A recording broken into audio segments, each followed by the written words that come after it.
Alright lads, so today we are finally getting around to updating the tier list for the month of July. We have 6 new characters ranked today, more so the 3 swimsuit characters, which we have reviewed on the channel in the last 40 hours. Definitely recommend you lads check out those videos. And we also have the 3 filler characters, that also came out around a month ago at this point. So we have 6 really good characters to talk about. A lot of these characters, even though some of them aren't really the greatest of characters, all 6 of these characters bring great value to your account. And if you pulled any of these 6 characters, congratulations, because they're really good, valuable characters that you want to have. Even though some of them might not be in the highest of tiers, they're definitely someone that you do want to get in your account, as most of the characters that did release in the month of June, all like increased characters, pot increase, droplet increase, good in arena, guild quests, Brave battles, for example. So 6 really solid characters to rank today, and I'm happy to put them on the tier list. As always, if you are new to the channel and you don't know how we rank our characters, it's very simple. We value 3 main factors: damage output, survivability, and usability. Damage output obviously comes down to how much damage they can do. If they can do a lot of damage, they're clearing faster, and that's obviously very important. At the same time, it also considers what strong attacks do they have. If they have better strong attacks, obviously they're going to be somewhat at the higher part of the list. Second to that, we have survivability. A lot of characters nowadays, with the way bonus abilities does work, you want to kind of stay at full stamina to get a lot of, more damage from your characters. So if you have built-in ways to stay at full stamina to potentially heal yourself, to keep yourself alive, we definitely do value that. In addition to that, if you are immune to any status ailments, maybe it's a good status ailment. If you have all status immunity, that's definitely a big factor. And then lastly, usability. How many killers you have? Do you have 2? Do you have 1? Do you have Marauder or Sharpshooter that makes you more useful in Guild Quest and Extreme Cup? Stuff like that is what we consider when ranking our characters. Now, before we do begin the video, let's just take a second to make sure you lads are staying hydrated. It's super hot in the UK right now. I'm literally sweating making this video, and a good way to stay hydrated is to get yourself some gamer subs. Season 3 of the Waifu Cups has officially started, and you lads can use code Espada to get 10% off. It's a product I definitely do appreciate, and that is exactly why I partnered up with gamer subs to promote it to you lads, because it's a product I'm passionate about. And if you want to support the channel and me, then you can use code Espada and get yourself 10% off of gamer subs. That said though, now let's jump into the video. Firstly, starting off with the heart attribute. Now again, we're not really going to talk about every single character here, mainly because we have talked about them in the past. When we do get to the next one tier list for the 7th anniversary, I will be re-evaluating how I rank my characters, and characters will definitely be moving down and moving up, for example, mainly moving down. But for the most part, in this particular month, we have basically nothing to change right now. This list is staying the exact way it is, and obviously SS tier is going to be your best characters. S tier is going to be good characters that are great in a lot of different content. They're maybe just lacking that extra bit of a oomph to make them an SS tier character.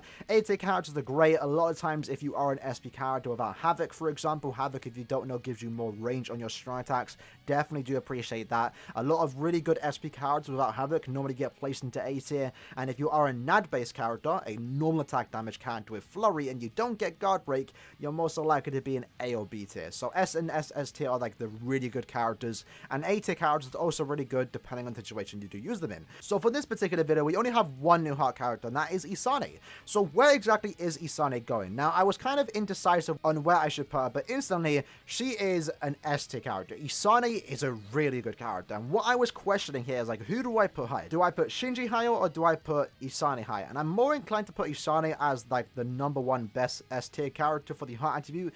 It can go either way. It really depends on how you look at it, because both of these characters are kind of support characters for the most part. Shinji obviously is a really good NAD character with some good crowd control, good range too, good damage output as well, and he also does have the boost SA2, which is a booster boost, so he provides more stats, 43% attack, defense, and focus to your entire team. That's really powerful, and you can use him in a lot of different guild quests. With Isane, she's just a really good solo support, and she at the same time is also a really good damage dealing character herself, where, at the same time, yeah, she is a good support, she's a great support, but even then, that's not what she's all about, because she's also a really good character. She has a SA1 lunge, which isn't the most ideal thing, but it isn't a bad strong attack by any means. She then has a SA2 beam, one of the best beams in the entire game. Really do love that strong attack too. And a SA3 is a charged strong attack. But not only is it a charged strong attack, it's a healing charged strong attack. So it's a 20% heal if you don't charge it, which a lot of times you don't ever do. You fully charge it most of the time. And when you do fully charge it, you're healing your entire team by 40%. That right there is really good, especially because, again, as I mentioned at the start of the video, a lot of the times you are bringing characters into co-op content, more into co-op content, any type of content in general, a lot of times you have worked on your characters, you got them to T20 with your link slots, and you gave them bonus abilities, and the first bonus ability you give to any character is full stamina damage. So this Isane allowing your potential team to stay at full stamina a lot easier is something that is definitely worth mentioning, because not every character in the game can heal themselves. So the fact you just have like a really great healer in your team is something that is just worth commending about with this Isane. At the same time, it doesn't even end there, because she also does have a party buff that increases your team's strong attack damage by 20% as long as they are a hard character. And of course, when it comes to co-op content, most of the time, if in the harder content more specifically, you only bring in the same attribute characters, epic raids, extreme co-op, IT, IZ for example, those types of content, you're always bringing a full heart team. So having one Isane in your team, you're getting non-stop heals from an SA3, and everyone's getting a passive 20% strong attack damage buff. That right there is really good. It's one of the same reasons why I ranked Zangetsu high, because he buffs the entire team just by being in the team, and Isane does it to every hard character. Now, Zangetsu only does it to Soripus, so it's his is really limited. Only these two characters in SST can get it, Aizen and obviously Yoruichi. In Isane's case, she's buffing every character you see in this entire list. That right there is really good. And again, as I mentioned, even outside of the support factor, she's also a really good character with some good strong attacks, good damage output too. I mean, she basically has an 80% berserker. That right there is a very solid character, and that's why she's easily an S-tier character. There's no debate about it. She's a very, very good character. The only thing, again, I was debating here is that is she more useful than Shinji, because I think when it comes to the support aspect, I do like the survivability. Sometimes you don't need it, I will admit that, but with Shinji, he provides the boost, the strong attack 2 boost, which again increases your attack, focus, and defense by 43%. So I was kind of wondering, where would I, who's better? Do you prefer the 20% strong attack damage buff? Do you prefer the heals of that too? Or do you prefer the boost? And in this case, I'm going to put Isane above Shinji for the main purpose because you can use Isane in co-op content. Now, when it comes to co-op content, in my opinion, you don't really want to bring in NAD characters, especially melee ones, because they die a lot often. You have to get real up close and personal. It's not, and especially with the delay and lag in co-op content, SP characters are naturally just have like a massive advantage there. So in that case, I think Isane is way more usable in that factor, because you can just use in any content. And as I mentioned, in any co-op content, having one Isane in your team is going to be just life-saving. Literally, she's a lifeguard, so it makes sense. So that is why I'm putting Isane in S tier, and that basically is the hard tier list. Just a quick breakdown for those in S and SS tier as to not waste your time. Grimmjow and also Findor, just really good no attack damage characters with guard break. That means they're an instant S tier character. Zangetsu, as I mentioned, really good support, good damage output, good strong attacks, and again, he is supporting your team. Chojuro, Shuhei, Momo, and also Apache are just really good characters in general. Good damage output. I believe most of them here have like a 40% to a 20% berserker. Good strong attacks. Again, most of them here have like the best strong attacks in the entire game, or one of the strong attacks you want to have on your characters. Chojo is a character, again, you don't really be seen used too much, but he's still very solid in his own right. Shuhei is a great character in epic raids. You're good in guild quests, has a heal and assault bomb with weakened defense, overall just solid character. Momo's a good support. She has a SA2 heal with a 5-hit barrier for herself, a 3-hit barrier for her teammates, good strong attacks, not so great damage output, which is why she's not higher. If she had a higher damage output, she probably would have been somewhat on top of the list for the most part. Again, Tokinada and Masaki are all just 3 great NAD characters that do a lot of damage, and that's really about it. Obviously, when you go into your SST characters, these are your 3 ones.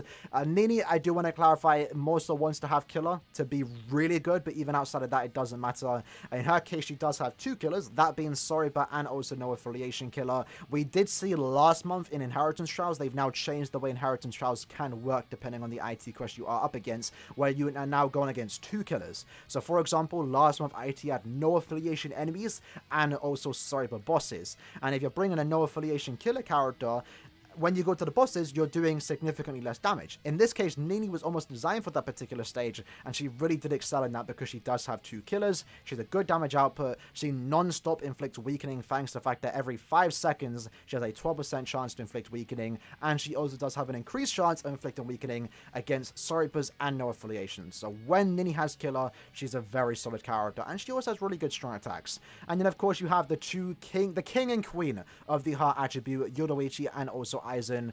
In Aizen's case, the best strong attacks in the entire game, literally the best SA1, the best SA2. That SA2 he has is absolutely broken. It's the Tracking Vortex. It's an amazing strong attack too. He has a lot of damage, and he can just non-stop heal. He can auto content that most SP characters can't do, because Aizen is literally the king of BBS. For now though. But even then, if Anniversary is a Rukia, then he's still going to be the king of BBS, and she'll be the queen. We'll see how it goes, but Aizen again is just a very solid character with sharpshooter and stuff like that. Yoruichi, really good mobility, really high damage output. I believe she's still the hardest hitting character in the game. Has a passive team heal every time you move into another room, and also does have an increased chance of inflicting status against any mind enemies. So Yoruichi, again, very, very good. And that right there is the heart attribute. Moving on to the power attribute, where are we going to put these two new characters? So Power got two new characters, Momo and also Nozomi. So Nozomi is going to be an A tier character, probably around here. Now, it feels weird putting her above, maybe that, maybe, she's around here. Nozomi's not great. Nozomi's not great, I'll be truthfully honest. Now, she is a very valuable character. I do want to make sure you lads understand that. Nozomi is the character you want to have in your account, mainly for the fact of epic raid farming. In epic raids, she does increase the droplet drop rate and also link slot potion drop rate, which is obviously a very valuable character to have. It's the same reason why Isane, who we just talked about, is someone you want to have on your account too. Nozomi also is, again, really good farming for epic raids, but unfortunately, she doesn't really have that great of a damage output, especially compared to some of the newer characters. And she also kind of has like an okay strong attack hit. That's really about it. She's a bare minimum character, like a basic character for the most part, that's only being remembered or really sought after because of how valuable she is for epic raids. Now, of course, this isn't really a value tier list. If it was, she'd be at the top, right? She would be. But in terms of like strength and power, Nozomi's kind of just like an A tier character, an average character at best. You know, someone you're not really going to want to use outside of epic raids. In epic raids, she's a good character. She also has the team revive, so I definitely do like that about her. But I would have liked if they went with more the offensive route and made her more of an offensive character, maybe give her the debuff effect. That definitely would have shot her high in the tier list if they did give her that. But it's fine, she's an 8 tier character. She's not meant to do what other characters do. She does her own unique niche thing, which is to farm link slot potions and also droplets. And as it stands, she's the only power character that can actually do that. So good character to have. But in terms of strength, just an 8 tier character. Can't say the same thing about Momo though. Momo is going to go right here.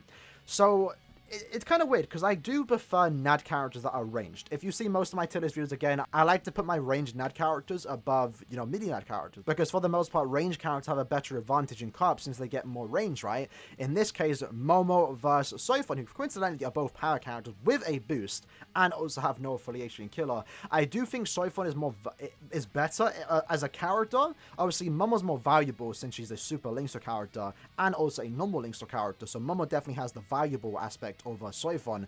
But in terms of character strength, I think Soifon's a tad bit better, despite being a mini character, because she does obviously come with 2 status elements, which is paralysis and also poison, I believe. Might be last year, I'm not entirely too sure. 2 status elements is obviously great. She also has that SA2 boost, which does provide her team with a 33% attack, focus, and defense buff, but also providing them with a 3-hit shield and a 5-hit shield for herself. Compared that to Momo, Momo's got good damage, you know, 60% bruiser. She is the ranged character. That's like the only thing she has over Soifon, is that she's a ranged character. But everything else, Soifon could just technically do better in a sense. She can also auto better. Soifon was actually really good autoer last IT session where there was no affiliation enemies. So I definitely do appreciate that. Soifon has definitely gotten a lot better for me, in my opinion, over the last month. But in Momo's case, she does need that extra bit of support because she doesn't have any way to protect herself. She has no shield, for example. She doesn't have any way to stay at full stamina or to heal herself, for example, and she also has like worse mobility, at least compared to Soifon, who is more of a manual character. You throw a long stride on Soifon, because Soifon is a Soifon character, she does come with 4 flash steps. So the fact that she has 4 flash steps and a 5-hit barrier for herself, a 3-hit barrier for your teammates, just makes her one of the more usable melee NAD characters in a lot of different co-op content. In Momo's case, what she does have is slow, and I definitely do appreciate the fact that she does have an increased chance of inflicting slow.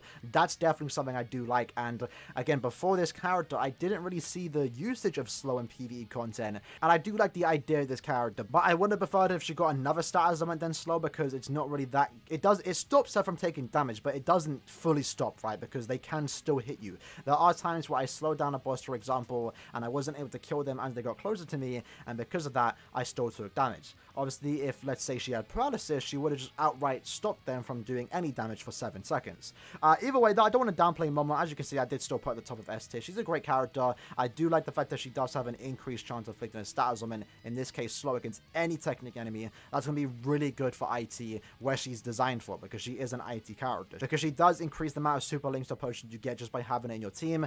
Instantly, she's an S tier character because she's a ranged character with Flurry, Guard Break, and also does have a team boost SA2, which is great for co-op content, good in Guild Quest 2 if you don't own Misaki. So Momo's again a very valuable character to have in a lot of different content. Just personally, when it comes to the 2 Ned characters, I think Soifon has more going for it, if that kind of makes sense. Other than that, though, again, nothing really to change. Let's just quickly focus on the SS tier characters. Rukia, good strong attacks, good damage output, 2 immunities against weakening and also freeze, can heal herself every time you enter another room, and she also does have the Bankai button, which increases the chance of her inflicting a status element for 10 seconds, and also increases her damage output for 20 seconds. And when that goes away, it's only away for 10 seconds, and you can just keep repeating that process, keep going back into that Bankai form. Rukia is a really good character. The only thing she lacks is basically Marauder. If she had that, it would be like this. Unfortunately, she doesn't.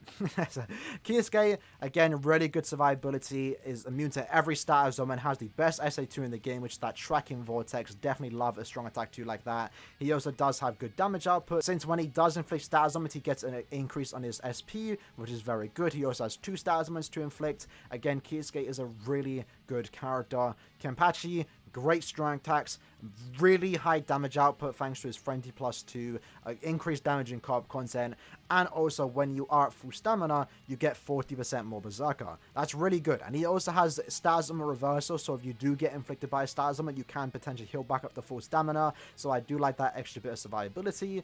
And then we have 5th anniversary Ichigo and also Bruno, who, again, still some of the best power characters in the entire game. I do feel like these characters are kind of better kit-wise, and I definitely prefer to use these 3. But I still think Bruno and also Ichigo are just still the number 1 and 2 for the most part, because they have 2 killers. That's something these 3 characters lack. Or technically, you know, Ruki has 2 killers, but it's only 2 Espada and a Ranka, which basically might as well be 1 killer. In this case, though, these characters have 2 killers. Ichigo has Hollow and a Ranka, Bruno has Soripa and a Ranka. And that's really good because it means you can use them in multiple different content. They're more useful in potentially 2 months of Inheritance Trials.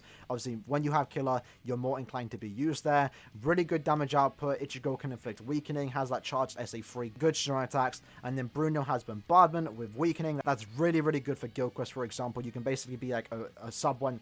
That's really, really good for Guild Quest. He's one of the best nukes in the entire game. Good strong attacks and also some good survivability thanks to the fact that he does have a lasted survival and also a 50% chance to dodge Soripas. So these are like your basically 5 best power characters. And Momo is a solid character, all things considered. Again, she's an SD character, and that's basically the power tier list. So moving on, what do we have next? We have Mind. So Mind, interesting. So Mind only got 1 character this month, and it's the swimsuit version of Nelio. Now again, once more, we rarely get bad characters in Bleach Brace, so keep that in mind. Nelio is an instant S tier character. Why? Well, she has a really high damage output thanks to the fact that she does have Frenzy +1, a 40% Berserker, and also when at full stamina, she gets another 40% Berserker. So essentially, it's 80%. That's really good. That makes her one of the hardest hitting Mind characters in the entire game, only when at full stamina. But lucky for her, she can also inflict a drain, which makes it easy for her to stay at full stamina. And she does take damage, she can easily, again, get back up to full stamina. So I like the idea of this character. The only thing that's stopping me from putting her above these 2 characters, you know, I'm more inclined to put her above Okura. Okura's gameplay, I feel like Okura has a hard time inflicting drain and also keeping his attack boost. So I'm going to actually do this. I'm going to put Nelio, like, again, it can go either way. You might want to say Okura's better, or you might want to say that, you know, Nelio's better. I just, for the sake of it, I'm going to do this. I'm going to do this. Because Okura, again, is still a solid character, and he can do a lot of damage, and does have some good survivability. As I was mentioning with Nelio, the only, like, bad thing about her, per se, if you're really nitpicking it, and obviously the tier list, we have to nitpick, is that she doesn't have the best of range, and she is lacking an extra skill that would have made her a top tier S tier character at the top of S, because she's already a top tier S tier character. So for example, she is a super laser character, which is really good and makes her a character you want to get. We did review her early today, maybe yesterday, depending on the time I upload this. But that's all she really has. She has a good survivability thanks to the fact that she has Drain, and she has a good damage output. She's a very basic character. There's nothing really else about her that she has like unique wise for the most part. But her strong attacks definitely do lack significant range compared to some of the new characters. So for example, Shunsui has really good range. He has a great SA1, he has a tracking vortex on SA2, great crowd control, which is something that Nelio kind of lacks. But Nelio makes up for that in her damage output and also survivability. So crowd control, she's not really all that, but damage wise, she's great. Survivability, she's great, and that's why she's an SD character. There's not really much to say about Nelio. She's a very basic character, just good damage, good survivability, and that's about it. She had better strong attack, she probably would have been top of S. Other than that though, again, you know, that's basically the main to this. Again, there's not much to talk about here. Just quickly breaking down the S tier characters. These are your NAD characters with guard break. They're overall just solid characters. Looking at Yoruichi Soifon, they have 2 killers, good damage output, good strong attacks. Giriko is a good support as he does ride the team with a boost SA2, which increases their attack, focus, and defense by 33%, and also provides a 5-hit barrier for himself and a 3-hit barrier for your teammates. Kisuke, just really good NAD character, has a SA2 shield, so good survivability. Candice, good strong attacks, lacking in the damage output, but it's not the end of the world, does inflict paralysis, and also does have weakened defense. Shinji and also Shinsui, they're almost interchangeable, just really good strong attacks, good damage output overall, good survivability, more so on Shinji as he does have stars and reversal. And of course, as already mentioned, Shinsui has really good crowd control, that's what makes him really good here. Okiura, good damage output, only really when he inflicts a status summon, which his SA3 does help him do for the most part, because it does hit a lot of times. Because he does have Drain as a NAD character, you can build him to be quite tanky, and since he's a range character that is NAD based with guard break, he's able to be used in a lot of different content to alter some of the harder content that some of these other characters can't do. And then of course Rukia is just a better version, as she also has, you know, stats and reversal, so she has good survivability, great damage output. She herself is also a ranged NAD character with guard break, and most importantly, she has a better killer since the run cut, it's more useful in PvE content, and she also does have a boost SA2, which includes the booster skill, so she's increasing her entire team's focus, attack, and defense by 43%. One of the reasons why, you know, Shinji is one of the best heart characters of the game is the exact same reason why this Rukia is one of the best main characters of the game. But she comes to the benefit of being a range character. Other than that, we have the SS tier, which I definitely might be changing sometime next month. In this case, we have Noelle, Ichigo, and also Lisa. Some people disagreed with my placement with Lisa, but it's just... Ichigo has the advantage in Guild Quest as he's more useful. I will give him that. He definitely can be used for 4 weeks of Guild Quest or 4 times a Guild Quest as your team booster. But the problem with Ichigo and also Noelle, they're still great characters, don't get me wrong, we're nitpicking here, is that they don't inflict status summons. That's what really hurts them, and you know, going forward into this meta, being able to inflict status summons is really important. In this case, they don't do that, right? And you know, in IT, you're inclined to inflict status summons. They can't do that. Obviously, for Ichigo's case, he can boost the team by using that SA2, and Noelle has really good strong attacks and also a good damage output, just like that Ichigo. He also has built-in DR and also the 2 immunities, which I do like. That Ichigo isn't really going anywhere anytime soon. He's instantly an SSD character. But when it comes to Lisa, despite her not having like the most amazing kit, like don't get me wrong, she has a good strong attack 1 and 2. It's not like the most ideal one though. Do keep that in mind. It's far from being the best kit in the entire game. But the thing about Lisa is that she just has like such a massive damage output. I believe she is the official hardest hitting character in the game, since she has that SP boost, high berserker, and does more damage slash rated enemies. That right there is really, really good. And the great thing about her is that she's increasing everyone's strong attack damage by 20% if you're a mind character, which as mentioned in co-op content is all you're going to really be paired against. So Lisa being in your co-op lobby, just one Lisa is increasing everyone's damage by 20%. She herself is doing the most damage in the entire team, and also has an increased chance of inflicting status augments against any enemy you put her against. So even though she has a Quincy killer, which again isn't like really the most ideal killer to have, it doesn't matter. She literally can just do anything. When it comes to PvE content specifically, so epic raids, IT, IZ, even in Senkomon for example, you can just use her anywhere. Lisa is a really, really good character, and that's why she's, in my opinion, the best main character in the game, despite Ichigo having technically more usability when it comes to guild quests, because he can be used in 4 weeks, whereas Lisa's going to be used in 1 week. When it comes to the PvE aspect, like ITIZ for example, this Lisa just outperforms in every single way. Lisa is a really, really good character.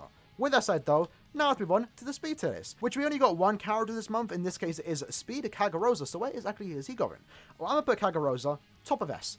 Kagarosa is a really, really good character. So why is that? He has a massive damage output thanks to the fact that he does have basically like 100% bruiser. That's insane. That's insane to think about. Flurry +1 with 100% bruiser.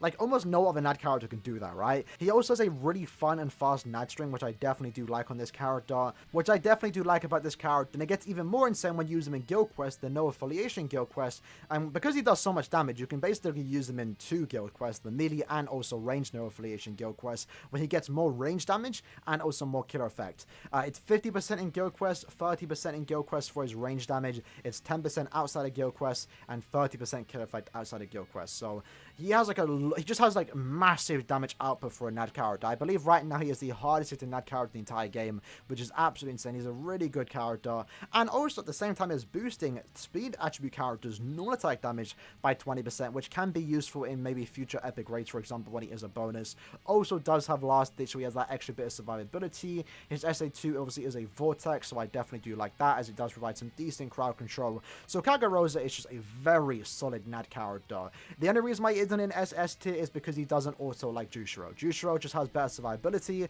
as he has the, you know, barrier, 5-hit barrier for himself, 3-hit barrier for his teammates with the boost SA2, also the drain. Jushiro can easily auto a lot of content. And that right there, again, is basically the speed tier list. There's nothing really else to talk about besides, again, the SS2 characters. In case it's your first video you're watching, you don't know why I ranked them. Byakuya, 2 killers, that being Soripa and also Hollow, has the best SA2 in the entire game, which is that tracking vortex, provides great crowd control for co-op content and also guild quests. The only problem and the reason why I rate him lower than someone like these 3 characters is his damage output.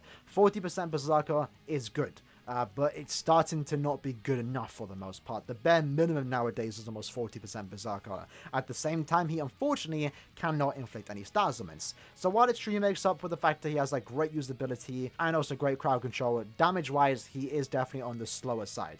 Especially when compared to the 2 other characters like Azashiro and also Noelle. Now again, just to talk about it, we talk about it every single month. There's definitely still a debate going on whether Azashiro is the best speed character or Noelle. It can go either way. If you value Noelle's usage in guild quests, only if you have a 5-5 realistically, Noelle is the #1 speed character.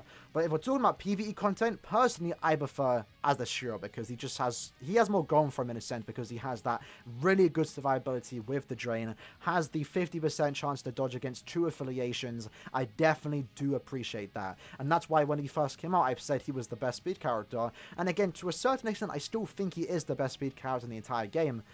It's like 50-50, man. It really just depends on how you look at it. In this case, I'm just going to give it to Noelle because she's better in guild quests, as she's the best nuker in the entire game. You can get really high guild quest scores if you have this Noelle max transcended. So that's basically the only reason why I'm putting Noelle above Azashiro, because if you don't know as well, they're basically the exact same character. They almost have the exact same kit, SA1, SA2, SA3. Azashiro has more survivability thanks to the fact that he has drain, he's immune to every stat ailment. So again, I'm really inclined to put him at #1, but for guild quest purpose, I'm putting him #2, which hurts me to do it. I think he's still #1, but just for now, I'm going to put him at #2. Noelle only really has the Sorbum advantage. It does have the team revive, which I definitely do like too. That's great survivability for your entire team, and she also does have the increased chance of inflicting stat ailment against 2 killers. The 2 killers she has, Hollow and also no affiliation. So again, they're both basically the exact same character. It just really comes down to who you prefer. Personally, I prefer Zashiro, but easily they're both the best characters for the speed attribute. They're both very good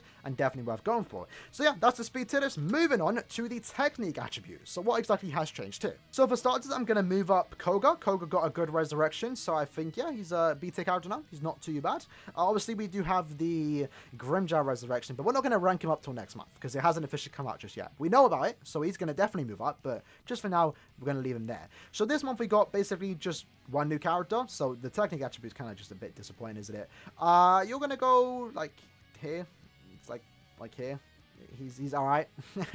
So Oko does have, you know, the 50% chance to dodge captain characters, but unlike Byakuya in the mind attribute tier list, Byakuya has against Soripas, which is more useful. Very rarely do you go against a bunch of captain characters. So quite frankly, this Oko is just a brave... I think I put him like here. He's just a brave battle character. That's really about it. He doesn't have any... There's never really ever going to be a usage for this particular character in normal PvE content. He's just a very basic NAD character, very boring in a sense in his gameplay. He's a really good brave battle character, don't get me wrong, but for PvE content, Oko isn't really all that. And that's basically the technique tier list. Other than that, let's quickly talk about S tier. These are just really good SP characters, NAD characters with guard break, good strong attacks, good damage output, all things considered. Obviously, SS tier, these are your two best technique characters. Again, once more, even, 7 months later, actually, still a debate whether our pick Ichigo is worse than, Retsu, for example. If you really want to nitpick, I guess for normal PvE content, I do prefer using Retsu. Actually does help the team with that, 40% heal, just like Isane. She has that charge strong attack free heal, which does 40% team for your entire team when fully charged. Does a lot of damage. Retsu is, again, one of the hardest hitting characters in the entire game. I really do like that. Also, really great survivability thanks to like really good strong attacks, weakening, and also drain. She's really good. When it comes to Guild Quest, though, she's still good too, but just compared to Ichigo is more suitable for Guild Quest, and that's again why I ranked him a tad bit high, because in PvE they're kind of like almost tied for the most part. Retsu definitely has the advantage in PvE, but then in Guild Quest I just went with Ichigo. But again, depending on the person you ask, it can definitely just go either way. Doesn't really matter all too much, but just for me, I'm going to put Upback Ichigo as number 1, because he has 2 killers too, obviously that being no affiliation and also Soripa. That makes him more useful in different types of content. 2 particular months of IT farming can be done with Ichigo when he does have those 2 killers. Ichigo is a great character too, great mobility, immune to every status summon. That's one thing Retsu does lack that no one really talks about. Of course, it doesn't matter too much because she has insane survivability, but she does have no status immunity. Compared to Ichigo, who doesn't have any healing, is immune to every status element. So that's something he has, like that nice quality life for the most part. Great mobility, good strong attack, good damage output, one of the best nukers in the entire game. There is still a debate to put Grimmjow in SS tier. The only reason why I'm not is simply because he's lacking an extra skill, in my opinion. That's something that a lot of super link shot characters have, because they have to have 2 skills dedicated to them having super link shots and the link shot skill increase. They're lacking 2 skills that would have made them an SS tier character. If Grimmjow had an increased chance of inflicting a status element, then I would have put him in SS tier. If he had 2 killers, then I would have put him in SS tier. He's just missing that one thing to get him into the SS tier. But for now, S tier is all I'm going to put him in. So, with that said, lads, that was just the video for today, breaking down this month's characters or last month's characters for the month of July. Let me know in the comments below if you do disagree with any of the placements where I ranked the characters. Again, last month I do think we got some good characters. In the next month, for the month of August, I'm looking forward to what we're going to get, because again, we're getting anniversary characters. 7th anniversary character, sure, to be an SS tier character. That's almost a given. But are they going to top Aizen? We're going to find out in potentially less than a week, which is crazy to think about. And then, of course, at the end of the month, we're getting part 2 of the anniversary, which is going to bring potentially 3 limited characters that are also in their own right going to be really, really good. So, can't wait to put them on the tier list sometime next month. With that said, I am now going to just relax for the rest of the night because I'm absolutely sweating. It's too hot. Making this video is almost just absolutely destroyed me. So hope you guys enjoyed the video. I'll see you guys next time. Again, stay hydrated. If you do want to support the channel, use code Espada for 10% off gamer subs. Hope you guys enjoyed the video. I'll see you guys next time. Peace.